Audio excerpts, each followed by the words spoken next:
Hi, Pat Springers. I miss seeing all of you every day. I just thought that I was going to read a chapter book.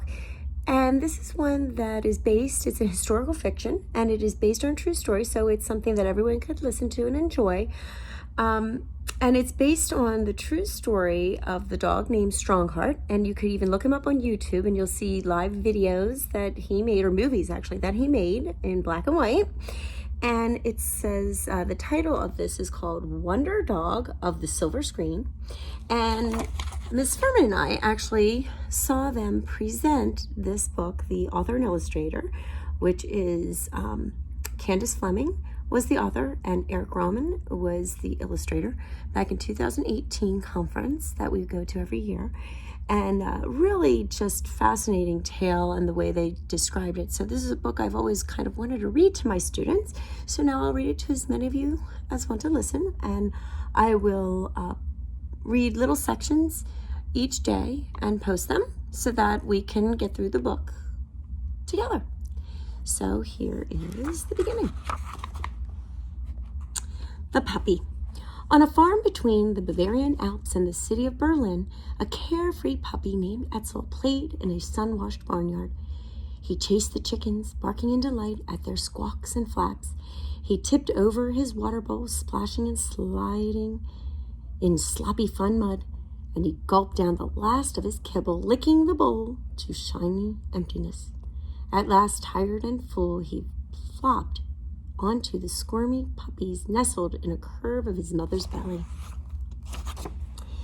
His sister Greta nipping his ear, his brother Otto yipped a complaint, but Etzel just wiggled down between them and sighed. His family. He looked so happy there.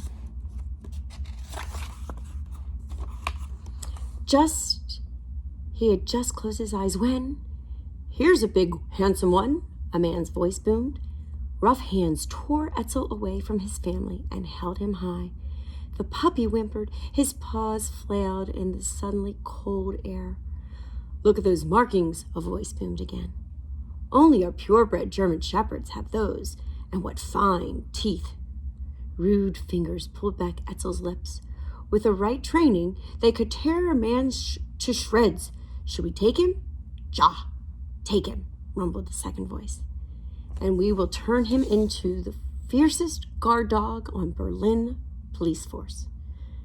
Etzel was shoved into the canvas bag. His mother barked. Greta and Otto yelped.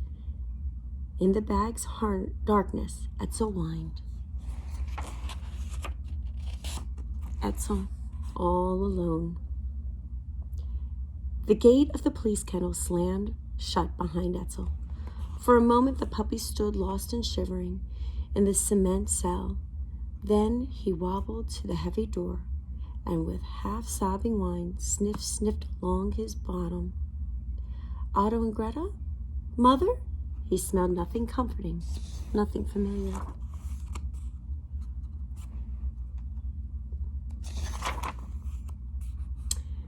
Etzel fell back on his haunches. Opening his mouth, he let out a long, heartbroken wail. "Ow!" The door banged open. Etzel toddled forward, eager for pats and treats. Instead, his met with a sharp boot kick. "Silence!" shouted the man with a booming voice. Etzel yelped and fell back, but his punishment wasn't over. Etzel curled tight into a trembling ball. A new emotion, one the puppy had never before experienced, flashed through him. Whipping his head around, Etzel bared his teeth. "That's more like it," shouted the man. "Police dogs do not cry, they fight." The man's words angered Etzel even more. At first, fierce growl rushed up his throat. He sank his tiny teeth into tough boot leather. "What do you think you are, savage now, Hund? This is just the start of your training." The man gave his foot a rough shake, freeing his boot from Etzel's jaws. The door slammed shut. Etzel crawled to his feet and limped into the darkest corner of his cell. Wary and alert, he lay with his head facing the door. He watched for the man to return. Day turned to night, and the little dog grew cold and lonely. He missed his mother. He cried for her. He cried for Otto and Gretel too. He cried too loud. The man with the booming voice returned, and after that, Etzel no longer cried at night, but sometimes, when left alone in the fenced yard, he stayed off to the far corner. There he whimpered to himself quietly. I'm going to stop for now. Now I want you to know that right now it's really sad for him, but things do take a turn in a few more pages.